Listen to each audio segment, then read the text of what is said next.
kids. Just 20 minutes of quiet would be life-changing. All right, today was nice. It was a little bit on the hotter side, but still fairly pleasant. Humidity was up a little bit, still not back into that deep tropical moisture, which hopefully has come to an end. 82 is our current temperature. The dew point is 72. So as I said, it's a little bit higher than it was over the last couple of days, but usually does peak during those kind of the late evening hours. Some upper 70s on the map, but most of us are in the low 80s at the moment, and the dew points are a bit higher. Now, they'll likely come down a little, allowing for the temperatures to drop a bit, but not as cool or as mild as we were this morning. And you can just see our temperature or dew point trend over the last 30 hours, whereas most of the day yesterday in the 60s or low 70s, most of the day today we were in the lower or even mid 70s. Now, we still do have that northwesterly push in the upper atmosphere, but at the surface we do have a southerly wind, which is why the humidity is not surging back. It's not the oppressive mugginess, and this is a pattern which will take us into next week. It briefly leaves that upper trough, kind of shifts a little bit more to the north by the weekend,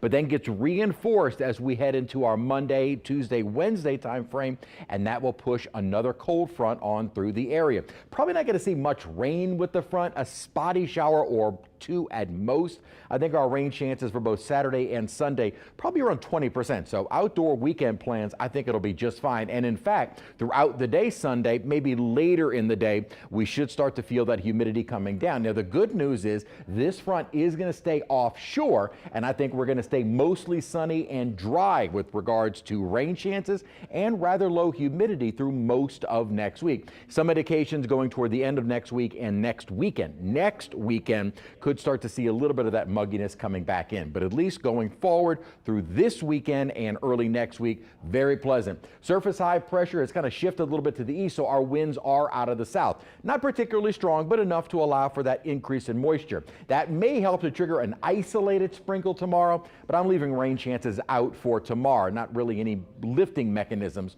during the day. Now on Saturday, in advance of our front, we could see a little round of some spotty to scattered showers. I think about a 20% chance, and then again about a 20% chance for our Sunday, and that will be with the cold front that moves in. And then some very pleasant weather heading into next week. Pleasant feel as we head into the second week of September, and still no threats in the tropics. Hopefully none. There is one area that is our next candidate for the next name up, and that one is going to be Invest 91. Right now, the model is indicating this is going to take its time, gradually moving toward the islands, probably not even getting there until mid to late next week. After that is where the models kind of split a bit. Most of the guidance indicates it will be moving generally toward the islands and the at least Eastern Caribbean. The question, though, is that what does it do after that? Well, the GFS kind of maintains a system, at least a surface low, and turns it more toward the Bahamas. Do you notice where the euro goes?